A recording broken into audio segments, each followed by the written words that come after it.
Yeah. So, do you remember where we stopped in the last class? Obviously, some of you were missing, but Hashira is here. Hashira was in the last class. Okay, Hashira, you remember where we stopped? Did I finish counter current mechanism?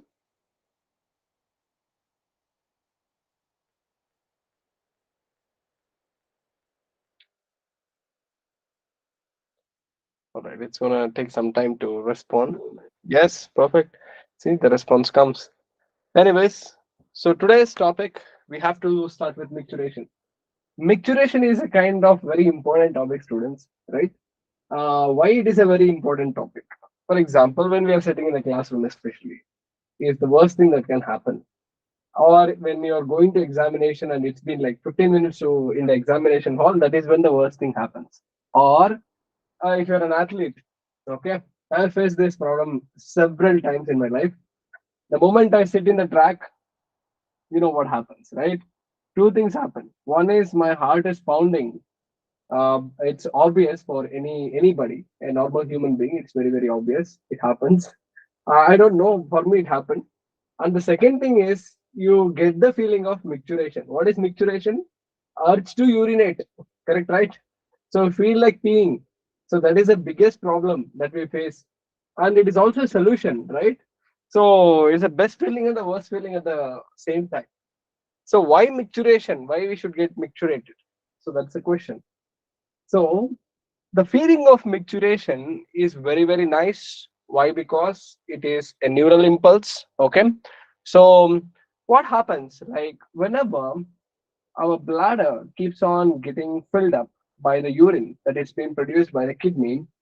So our bladder is made up of a special type of muscle cells. Okay, there is a specific name for the muscle cells, but it is not necessary for us at this point.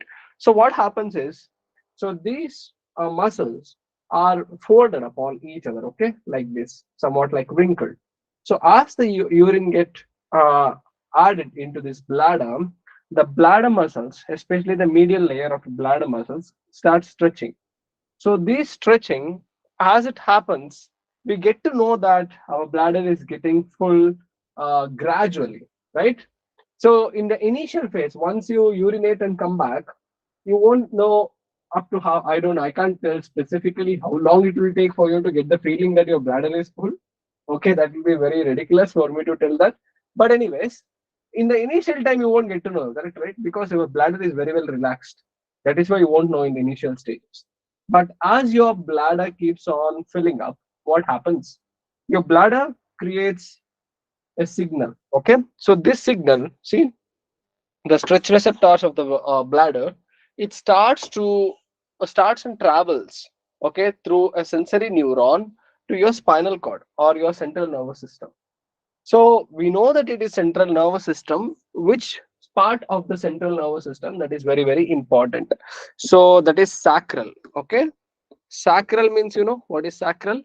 So you have your spinal cord, isn't it? So we have different. You have cranial, you have thoracic, and then you have lumbar, and you have sacral. So sacral comes under the lower portion of your, you know, of your spinal cord. So what happens here in the sacral region? So there is something called as micturition center. For that also there is a center, micturition center.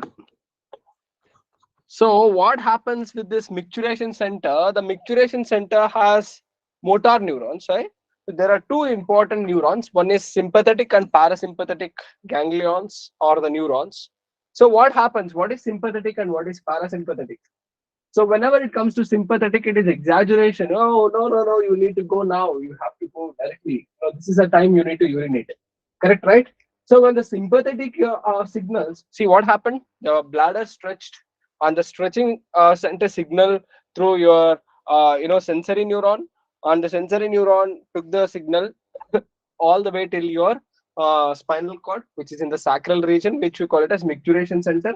So here what happened? The moment it knows that okay, there is urine filling up in the bladder, now they send one immediate signal.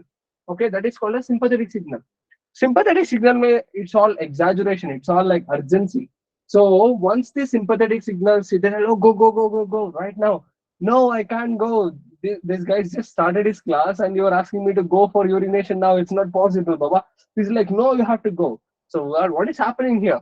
The sympathetic signals carry these impulses to our stretch receptors, not to our stretch receptors. See, there are two important sphincters. What are those? One is internal urinary sphincter, other one is external urinary sphincters. You know what are sphincters, right? Have you heard about sphincters, students? Yeah. Yes or no? Have you guys heard about sphincters? What are sphincters?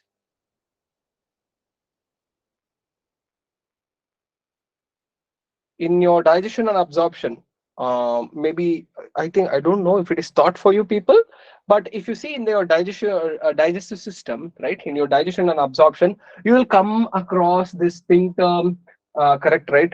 Gastroesophageal sphincter and pyloric sphincter. Have you heard about this name, students? Yes or no? I don't think so, because digestion and absorption is taught for you. Anyways, give me an answer for that. So sphincters are like, you see, circular muscles. I'll write it here. Sphincters are like this, okay? If this is the pipe or this is the passage, okay, so they act like a valve or a closing. So they are made up of circular muscles. So if you see from the straight, like if you see straight into the sphincter, this is how it looks like. The sphincter is like this and it opens up and it closes up, okay? So there are two gates, okay, or let's call this sphincters as gates. So one is internal urethral sphincter, other one is external urethral sphincter, okay? Now what happened, this parasympathetic neurons, they're telling your bladder to relax. So when your bladder relaxes, okay, your bladder is completely stretching, and your bladder, actually what happens, it will relax and it will start contracting. Once your bladder starts contracting, what will happen, it will push the urine, isn't it? It will start pushing the urine. Oh, that is when the first red flag comes up. You feel like, okay, now it is being, you get the pain, slight pain in your lower abdomen, thinking that, okay, now I think that I really have to go for the urination. And the worst part is when you're traveling in a bus and the road is not good, okay? So you will feel the bus goes like this, and you know what happens with the filled bladder. So now, as your contractions increases, okay, as your the muscles are there, the urinary bladder muscles, okay, they have stretched. Now, as there is more movement and more uh, you know uh, contraction that is happening, or the stretching that is happening, now what happens, more and more signals is generated. That's when you feel like, oh my god, I cannot control anymore. That's when micturition is a very funny and important topic, okay? So now what happens, it this particular sympathetic signals, it carries to our internal urethral sphincter, and the internal urethral sphincter is involuntary. Involuntary means we don't have control over it. So that means what happens, whatever the bladder is squeezing, the internal urethral is saying, okay, go now. So it just allows it. So when it allows, it just comes down. I mean, like, oh no, that's another signal where you feel like it's almost out. Okay, but God has given us a option. What is that option? There is one more thing, a sphincter called as external urethral sphincter. So external urethral sphincter, what it says, listen, it asks your feedback. Okay, it asks your feedback. See, are you in a classroom? Okay, is a teacher teaching? Yeah. Can I get out of here now? No. Okay, so all right, you cannot get out of here. Hold on, I will send back another signal. So I will send back another signal to my, uh, you know, micturition center, telling that this is not a time, okay, basically. So what you have to do, you have to really see, these signals come from two regions. One is from the brain as well as from the sphincters, because you squeeze the sphincter, right? This is a voluntary sphincter, you're closing the gate as hard as possible. So this is one signal, and the second signal is your thought process. Your thought process is, listen, Baba, now is not the time, we'll postpone it. So for that, what happens, it says, listen, from the brainstem, it says, postpone it for a while, let the guy have some rest, don't force him too much. So then you get the parasympathetic signal. When the parasympathetic signal comes, now the contracted urinary bladder even more relaxes. So now the internal urethral sphincter closes, the urine will flow back, and you'll get the postponed time. Can you believe how much of the postponing capacity we have? Probably you might have felt in your once in your life at least. Okay, that oh, you are almost want to urinate, but you will be able to postpone for even 40 minutes after. Correct, right? Or even sometimes you will not even get the pain, or you will not even get the sensation that the urine is full until and unless the bus or the car or the bike that you're traveling in uh, you know just goes in a ditch. Okay, then you get another signal and like, okay, now I have to go. So anyways, so this is about micturition. So micturition, what happens? The urinary bladder gets filled up. As the urinary bladder gets filled up, the stretch receptors in the urinary bladder will send a signal. So this signal will be taken up by the sensory neuron, and it will go to the central nervous system. I told you it's in the sacral bone, and we have something called as micturition center. Here we have two nerves, one is sympathetic and parasympathetic. Knowing that your muscle is being stretched, now the sympathetic says, oh, chalo, you contract and you urinate. So the contraction of the smooth muscles of the bladder happens, and the urine flows from the bladder all the way to the ureter. So at the opening of the ureter, you have two sphincters. One is internal urinary sphincter, and then we have external urinary sphincter. Internal urinary sphincter is involuntary, external urinary sphincter is voluntary. So internal urinary sphincter opens up, and then it comes to external urinary sphincter, and then your thought process says, where are you? If you want to postpone or whatever it is, then the signal is taken up by again by the sensory neurons, and then you have the thought from the brain coming up, and then in mixed you have a thought telling that no, I don't want to do it. Then you go have the parasympathetic signals telling that relax, it's not urgency, we can still postpone. And then what happens? The urine flows back, okay, and then the sphincter closes, and then you will get the postponed time. Now, what happens when you urinate? When you urinate, if you obey the signals of what is coming from your spinal cord or your central nervous system and allow your bladder to contract. When you allow your bladder to contract, okay, through your will, then the urination happens. Once the urination process starts, it is really, really hard or it is impossible to stop the urination. Okay, once the flow is there, okay, so you cannot shut the external urinary sphincter. Correct, right? So that is why in the during the process of urination, it is impossible to say, okay, now you have done 50% of urination, you can stop it now. It's not possible, okay, because it will lose its capacity, and you will not have any control over external urinary sphincter. Okay, did you guys understand micturition? Yeah, yes, no? Are you able to follow people?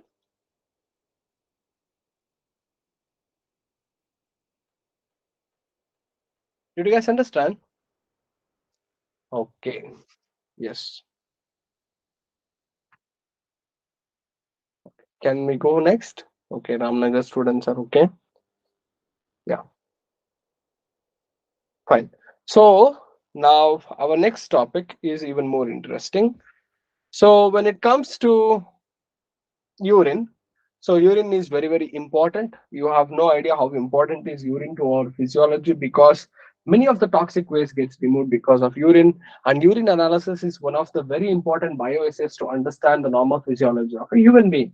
Okay, if you see an adult human, we excrete around 1.1 to 1.5 liters of urine, and then in that we have around 25 to 30 grams of urea per day we excrete. Okay, so it has to be light yellow or watery fluid. Okay, it has to be watery, and the pH should be around 6. It's very important. Okay, pH should be around 6, and then it has, the urine smell, the characteristic odor of the urine is always present.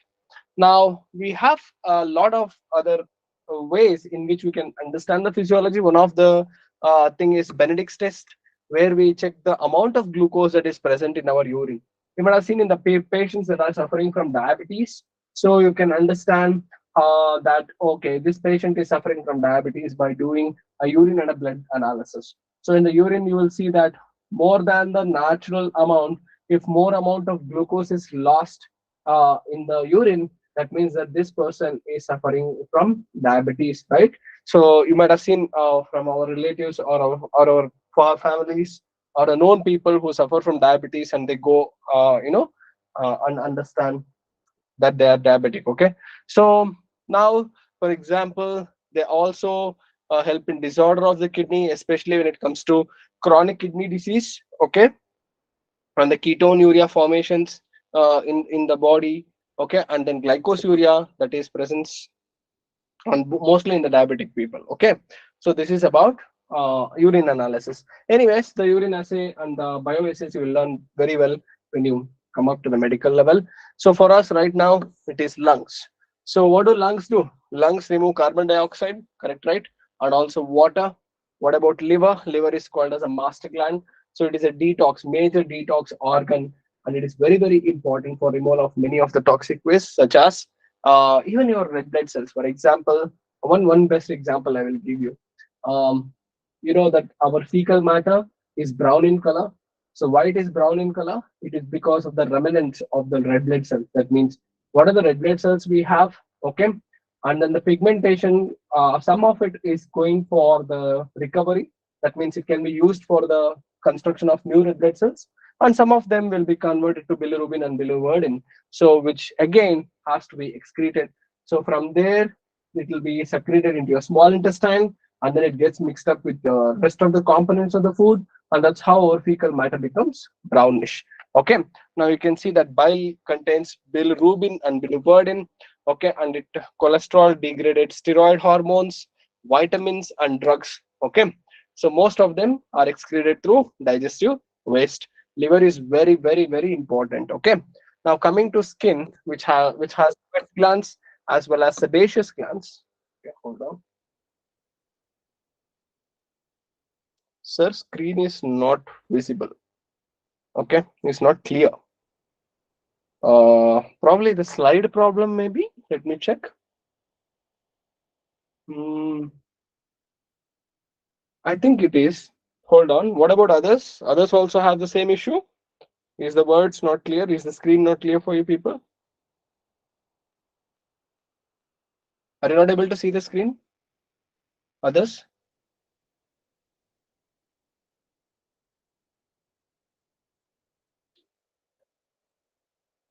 Oh, yes, no. Okay. If you can see the screen properly, give thumbs up. If you cannot see the screen properly, give thumbs down. Okay. So Ramnagar, you're not able to see. Yeah, Isla, tell me. She's able to see. Baba, I think you have network problem, you people. Okay. Harshira is able to see now.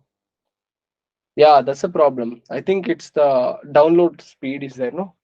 Like when you see, if your data is fast enough, you will get the HD picture. If not, you will not get the HD picture. Okay. So close other tabs. Don't open Instagram or Facebook. Okay. So keep it only for the lecture, then it will work. So I'm just kidding, guys. Okay, don't take it serious. Chalo. Now we have skin. In the skin, what do we have? We have sweat glands and sebaceous glands. You know about sweat glands, and sweat contains water, sodium chloride, and small amounts of urea and lactic acid. Very, very important composition of sweat. Okay. So it is basically for homeostasis, to cool your body whenever you are going and running, and in your hot day you sweat out because your internal temperature has to cool down. Okay, so that is about sweat. And then you have sebaceous gland. Sebaceous glands are very important glands. They are called as oil glands. Okay, they're very well enhanced with respect to furry animals and birds, etc. Even humans, we also have sebaceous gland. You can see the oil that is present near your nostrils, and then you have the earwax that is being produced. So what do? They eliminate sterols, hydrocarbons, waxes through sebum. Okay, what do sebaceous gland produce? They produce something called as a greasy substance called as sebum. Okay, so they are basically providing oily covering for the skin, which are antimicrobial as well. Okay, but nowadays we don't want oil on the face, so we use a lot of different types of face wash. Anyways, saliva is another important agent for elimination, where it also helps in elimination of very small amounts of nitrogenous wastes. Okay, next one is regulation of kidney function. How do our body, or how do our kidney knows when to filter the blood or when to not filter the blood, or when to retain the water, when not to retain the water. So there is a proper neural hormonal feedback mechanism or neurohormonal feedback mechanism that helps our body to understand the physiological state at every from second to second. Okay. So what happens? So this hormonal feedback or neurohormonal feedback mechanism involves three important parts. One is our hypothalamus and pituitary glands, obviously, and JGA is juxtaglomerular apparatus, and finally we have heart. Okay. Now, what do these three things do? One, the brain has hypothalamus, right? And then your JGA, I will tell you where the JGA is present, and the heart also, where it is present. How these three things, what are they doing? So these three are very, very important in analyzing the change in the blood volume. Well, if there is the blood dilation is very, very high, then you have more blood pressure. Okay, you need to understand how to regulate the blood pressure. Understood? So the fluid balance or the based on volume, based on fluid composition, okay, you need to have a balance. So they are able to understand this change. Okay, next one is fluid volume and ionic concentration. Next, osmolarity based on osmoreceptors in the body. So they will be understanding the change in the pH, the change in the ionic concentration, as well as the fluid composition. So based on these three things, they will give a feedback to your body to remove the water or retain the water based on current physiological states. So let's see what happens here. Our first thing is by our ADH. What is ADH? That is our hypothalamus, which helps in producing this ADH.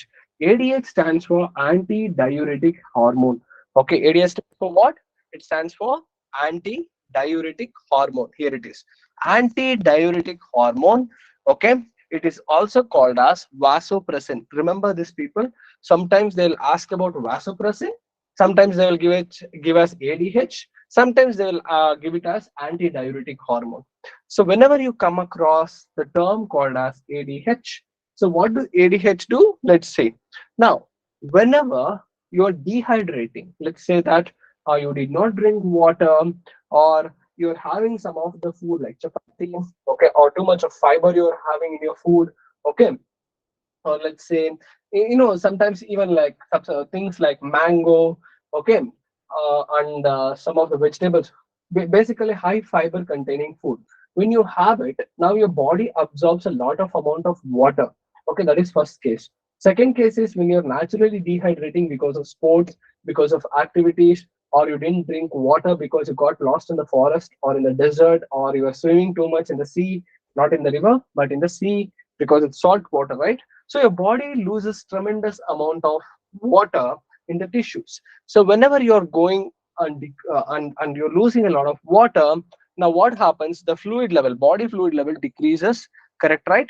So with the osmoreceptors in the hypothalamus, okay, there are osmoreceptors in the hypothalamus. What they do is, see, you have dehydration.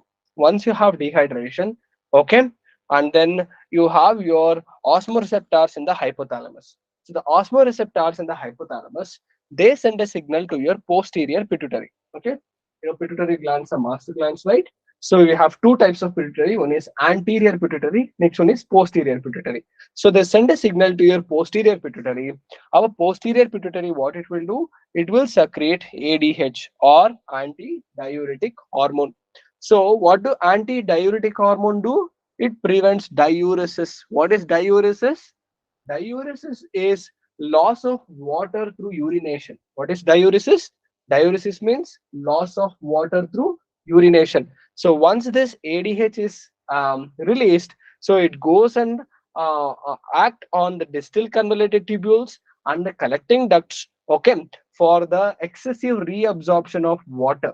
So whatever the urine production that has been happening, they will be sent back to more and more filtration process, so that we retain as much amount of water as possible. That is the first thing that happens. Okay, the water retention happens by the kidneys. Okay, and the blood volume will come back to normal, and the osmolarity will regain its position. Okay, that is first thing. What it will do, we'll see, and how it gets stopped, we'll see the next one. Okay, now Once you have your brain that has been involving in understanding that, okay, for example, now I'm in the class, and suddenly I would tell, excuse me, student, and then I take a bottle of water, and then I drink some water. So why do I do that? Who told me to do this? Is it my own consciousness, or is somebody controlling me?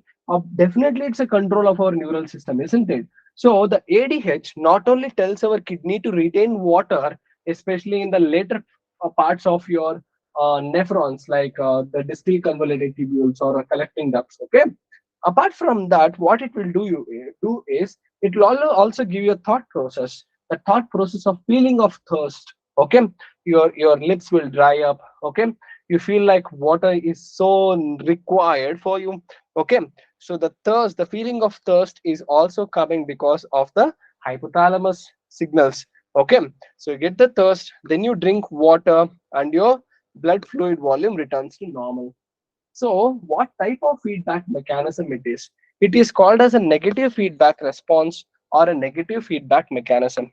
When I say negative feedback mechanism, that means once you have your, see, positive is you increase, the increase will stimulate to increase even more, and that more will increase even more. That is called as positive feedback mechanism. Negative is not like that. After a certain stage it reaches, okay, so its concentration, whose concentration, the ADH is making the kidney to filter, that is one thing, and the fluid concentration, okay, whatever it is. So once it has reached this threshold, now it will go and switch off this mechanism. It will tell stop. Okay, this is called as negative feedback mechanism. Okay, did you understand? So what happened? We were thirsty, okay, and we were feeling tired, and we were dehydrating. Basically, dehydration is where the first thing that gets activated here. So that dehydration was felt by the osmoreceptors that are present in the hypothalamus. So hypothalamus, what it will do, hypothalamus is like a control. Okay, it's a control unit of pituitary glands. It goes and tells the posterior pituitary, look, the body is dehydrating. You need to produce ADH. So it produces ADH. What is that ADH? Antidiuretic hormone. What is antidiuretic hormone? It is also called as vasopressin. Okay, so what does it do? It prevents diuresis. So ADH, it goes and binds to the parts of the kidney, and it will stimulate who? The collecting ducts, okay, distal convoluted tubule, so that it will absorb as much water as possible in the filtrate that is being produced. So once the kidney is retaining more and more water, and the second thing what it also does is it will give you, okay, the idea or the feeling of thirst, so that you drink water, and then you bring back your fluid volumes to normality. So once these two processes complete, and your fluid, the fluid volume and the composition is getting normal, now the same thing will send the signal to your hypothalamus telling that stop. We have reached the threshold, and you don't need to secrete any more ADH. Did you guys understand this? Yes.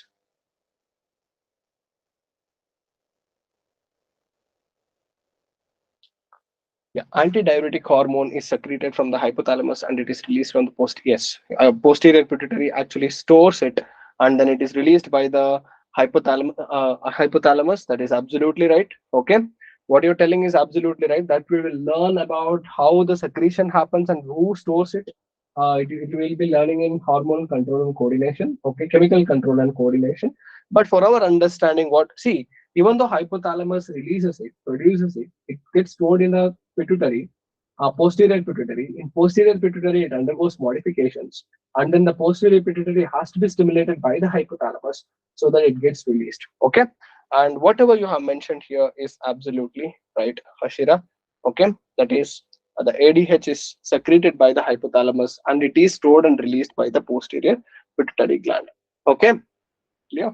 I agree with you. Your statement is absolutely right. Okay. Chalo, did you guys understand this?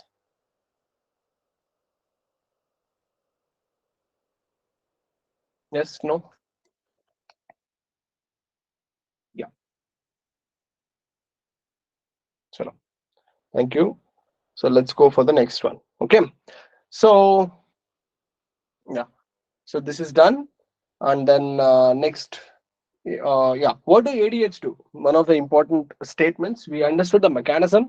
So it basically constructs, okay, blood vessels. So that increases the blood BP. So what is vasoconstriction? Vasoconstriction is when the size of the blood vessels is decreased. Okay, that is called as vasoconstriction. So the vasoconstriction prevents the amount of blood that is flowing into your kidney. So that increases the blood pressure. Okay. So why do we have to prevent the blood flowing into our kidney? The more that blood flow into our kidney, the more will be the loss of fluid. Okay. So whatever the fluid, whatever the supply is already there, let the kidney filter out from there itself. So that is the idea. Okay. If the channel is too high, so if the passage of the blood is too high into our kidneys, okay, let's say that it is going at a certain pace. So if we increase it, what will happen? Our kidneys will just, roughly filter out the blood, and then it will produce a very diluted urine, correct, right? So if I constrict or if I slow down the uh, flow of blood into my kidneys, now what will happen? My kidneys will start concentrating the urine. So that is the idea behind it. So ADH, what it will do is, first thing is, it does vasoconstriction, or it constricts the blood vessels. So that results in increase of blood pressure, and this increases glomerular blood flow and GFR. Okay. So finally, this is about ADH. So next one is regulation by JGA.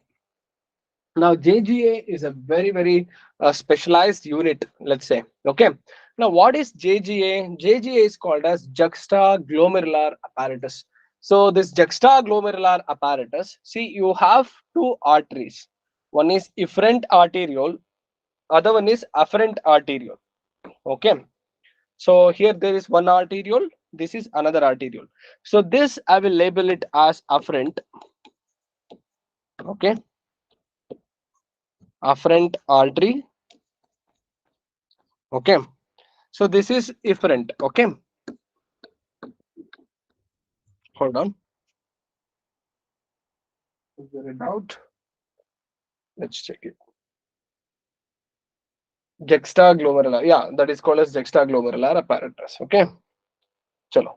So we have efferent arteriole and afferent arterioles, or afferent arteries, and then we also have distal convoluted tubules. Okay.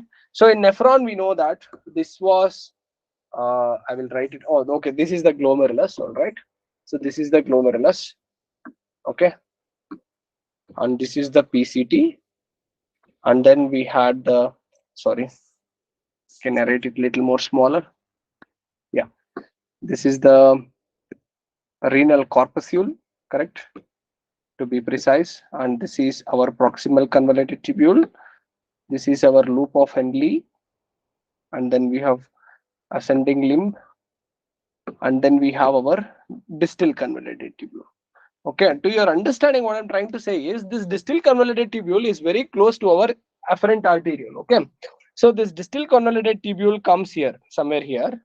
Okay, now the space between this afferent arteriole and then your distal convoluted tubule, DCT, is called as juxtaglomerular apparatus. Okay. So this juxtaglomerular apparatus are very important cells. Okay. They are sensory cells. Okay.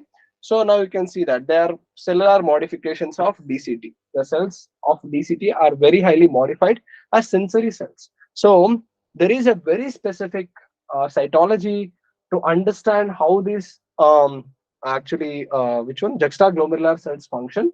But anyways, so the which like, if the question is asked, how does, like, where is the origin of the juxtaglomerular cells, then your answer should be, it is a modification of the cells of DCT. Okay, that is distal convoluted tubules. Now they lie between the DCT and the afferent arteriole. Okay, now what does juxtaglomerular apparatus do is, they are able to understand the glomerular filtration rate. So whenever there is a less GFR, okay, low glomerular filtration rate. You know what is GFR, right? That is the amount of filtrate that is produced by the glomerulus in a given minute. That is called as glomerular filtration rate. See, the blood goes from the afferent arteriole, correct? It goes from the afferent arteriole, it gets into the glomerulus. The filtrate is formed in a particular minute or in an hour. So how much of a filtrate is formed, it depends upon how the flow of the blood, right? So now let's say that the glomerular filtration rate is coming down. Why? Because the flow is very less. So now what happens? The JGA, it starts regulating the glomerular filtration rate. So let's say that it is dropping. So when it is dropping, the glomerular cells, or the juxtaglomerular cells, what they do is they secrete something called as renin. Okay, they secrete something called as renin. When is the renin produced? Whenever there is a fall in glomerular blood flow. Okay, whenever there is a fall in glomerular blood flow. Who brings the blood to the glomerulus? Afferent arteriole brings the blood to the glomerulus. So this blood vessel is bringing the blood into our glomerulus. So now our JGA, it is able to understand this filtration is going very, very slow. So when it is going very, very slow, now what it will do is it will activate and it will produce what? Renin. Very, very important. Now, once the renin is produced, now what renin will do is this renin, it will convert something called as angiotensinogen. Okay, angiotensinogen is produced by the liver. Okay, and it is released into our blood. So this angiotensinogen is in the inactive form. Once it reacts with the renin, the angiotensinogen is converted into angiotensin 1. So where is the angiotensinogen production takes place? The production takes place in the liver. Okay, okay. It takes place in the liver and it is released into the blood. Now the renin also is released into the blood, and then already angiotensin is there. So in the presence of renin, this angiotensinogen is converted into angiotensin 1. Once this angiotensin 1 is converted, the angiotensin 1 reaches where? It reaches lungs. Okay. In the lungs, what happens? Angiotensin 1 is converted to angiotensin 2. Now, what is angiotensin 2? Angiotensin 2 is a vasoconstrictor. So, what happens in vasoconstrictor? Vasoconstriction will actually increase glomerular blood pressure. Okay. So, when the glomerular blood pressure is increased, now the GFR, that is glomerular filtration rate, also increases. All right. Now, coming to angiotensin 2, it also activates something called as adrenal cortex. So where are adrenal glands? Above your kidney. So adrenal cortex, what it will do is it will produce something called as aldosterone. So aldosterone, what it will do is it will tell your DCT or distal convoluted tubules as well as your collecting ducts to absorb the rest of the sodium and water, as much as sodium and as much as water to be reabsorbed will be told by our aldosterone. Okay, so this will lead to the increase in blood pressure and it will also increase the glomerular filtration rate. So can we look at it once more? So what happened, people? So we had our nephron. See here, this is our glomerulus, correct? So this is our afferent arteriole. This is our distal convoluted tubule. Between these two, at the junction, okay, at the junction, we have is a juxtaglomerular apparatus.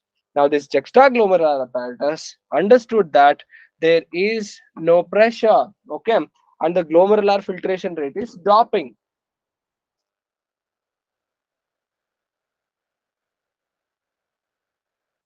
Hold on. Okay. I thought there was a message. I'm sorry about it. Okay. Okay.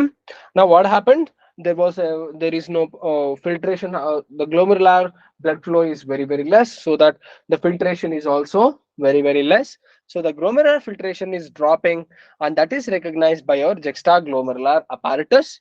So they will produce what? Renin, and the renin will convert angiotensinogen to angiotensin 1. So angiotensin 1 is converted to angiotensin 2. What is angiotensin 2? It is a vasoconstrictor. So it will increase glomerular blood pressure as well as the glomerular filtration rate.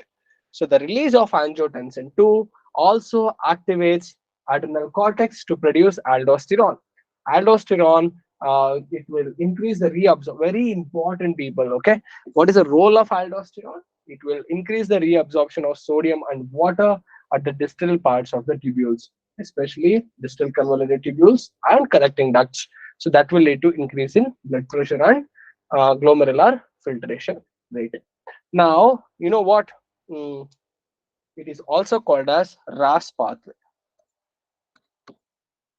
Renin, aldosterone, renin, angiotensin, and aldosterone pathway. Okay, this is also called as RAS pathway. Clear, people? So, can you see once again? Renin, it will convert aldosterone to angiotensinogen 2, angiotensin 1, and angiotensin 2. Okay, so what it will do? Natriuresis or diuresis. It will prevent diuresis or loss of water. Okay, so you can see here they also create vasodilation, increase the blood pressure. Okay, so this is it. This is about your RAS pathway. So did you guys understand RAS pathway? Yes, no? Are you able to understand this?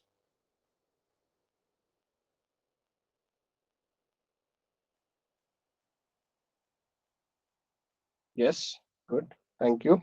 Okay, so Shira, JNV ninth, Islam. What happened to you guys? Are you able to follow? Yeah, chalo. Let's go for the next. Very important, okay? So they won't ask you the details about RAS pathway. They will ask you about the steps in RAS pathway. Like renin comes first, aldosterone comes first, next, and then renin, angiotensinogen, and then we have angiotensin 1, angiotensin 2, like that, okay? Remember the sequence and remember the role of them, okay? So that will be sufficient. Now, disorders coming to the excretory system. See, kidney disorder is very, very sad, and it is very, very disturbing diseases. Okay. Now, renal calculi, or it's a very minor disease coming to that. Whenever you have a chance, you need to drink sufficient amount of water and maintain proper exercise and proper diet so that you don't ruin your kidneys. If you have a heart attack, probably will die soon. Okay. And having a kidney disease, especially CKD, called as chronic kidney disease, is a very, very, very painful and a prolonged disease to suffer. Okay. So when the kidneys fail, now the accumulation of these toxins happen in your tissues. Correct, right? Now, what is your option? Your option is to go for dialysis. So when you go for dialysis, every 4 days once or 1 week once, the entire blood is going to be pumped out of your system. Okay, not completely, but it will be attached to a machine like this, and then it doesn't look. It looks normal. No, it looks. When you see the dialysis patients, you'll understand. Oh my God, this is very very brutal. What is happening to him or her? So, anyways, that is the only chance of survival to extend the life. It doesn't cure, but it will extend the lifespan. You can just postpone your life as many days as your body supports. But it is not so easy for your body to cope up with such uh, 4 hours, 4.5 hours of dialysis process. Anyways, kidneys are something that you have to take care of. Whenever you feel thirsty, don't drink Pepsi and Coke or something like that. Drink water, right? Exercise regularly. Make sure that you don't consume a lot of sweets and a lot of salt in your diet. Okay, keep it minimal. And when you take care of your body, you might think that, oh, this is one life, I need to eat whatever I want. Having good discipline saves you a lot of what do you tell? It gives you a lot of life, I will tell you. Why? Because staying healthy when you're in 50s and 60s is something um, that you can do best for yourself. Okay. So, anyways, so we have something called as accumulation of urea in the blood due to the malfunction of kidney. So, okay, that is called as uremia. So, what is uremia? Whenever there is accumulation of urea in the blood because of the malfunction of kidney or renal failure, that is called as uremia. Next one. So sometimes what happens, there is a formation of stone or kidney stones, what we call it as, or renal calculi. So here, a stone or insoluble mass appears in a crystalline salt. Okay, they are very, very painful. and people suffer a lot with pains. Okay, and sometimes they also show the signs of small traces of blood in the urine. Anyways, so these crystallized salts are basically oxalates, okay, or crystallized salts. So they are found within the kidneys. You can see that. Okay, that's why I say don't consume too much salt. Okay, make sure that your water is clean, what you drink, and then the food that you eat. Okay, that will give you less chances of accumulating the kidney stone. Okay, so drink more water. That's one thing. Next one is glomerulonephritis. So what is glomerulonephritis? Inflammation of glomeruli. Okay, so the inflammation of glomeruli happens. This is called as glomerulonephritis. So finally, we have hemodialysis. So whenever it comes to CKD, that is chronic kidney disease, like we saw how the urea accumulation happens, or the elimination of excessive protein called as creatine through our urine. So at this point, what happens is you don't have any chance but to undergo this artificial kidney process called as hemodialysis. Hemo stands for blood. Dialysing is a way in which you filter out the toxins that is present in your blood. So for dialysing unit, we use something called as cellophane tubes and surrounded by the dialysing fluid. So here it is same composition of of our plasma, which one dialysing fluid. So the exchange of these toxins will take place, and then the filtered blood is put back into our artery of the patients. Okay, so basically, when the blood is taken out, something like anticoagulants like heparin is given, and also erythropoietin for the loss of to cope up the loss of blood. You know what is erythropoietin? I've taught you people. That is red blood cell formation. Okay, so it is also called as hematopoietic growth factors. Which one? Erythropoietin, EPO. Your kidney also produces this. So usually these patients lose a lot of blood. So that is why EPO is given on a regular basis, or erythropoietin is given on a regular basis, so that the red blood cells recover as soon as fast as possible. And heparin is anticoagulant, because when the blood is taken out, your blood clots very faster. So to prevent clotting, you give anticoagulants. Okay. So this is about hemodialysis. And the best way for you people to get rid of this thing is to go for transplantation. Okay. And the transplantation is only possible if you have if you have a proper donor, especially who is very close relative. So even transplantation cases will take um, very minimum, let's say 40% success rate when it comes to breast transplantation, because most of the cases will lead to graft rejection, and people are given a lot of immunosuppressors, so they might contact different diseases and they will not have a normal life, especially the people who received. The donors can have a normal life, not completely normal, but it won't affect them that much. So this is about kidney functions and kidney disorders. Thank you so much, and please take care of your kidneys. Okay, give highest priority, like how you give for the lungs, like no smoking. Similarly, drink a lot of water and take care of the kidneys, and spread the same awareness to your parents. Okay, especially the ones who are suffering from diabetes. Okay, so that they don't become the victims of kidney failure. Thank you guys. Thank you so much. We will come the next class and we will discuss about locomotion and movement. If you have any doubts, you can put your questions in the chat box. Okay. Thank you.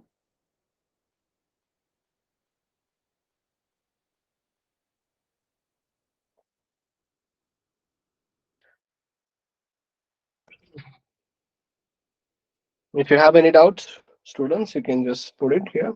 Okay. Yeah. Thank you, Ramnagar students. Bye bye.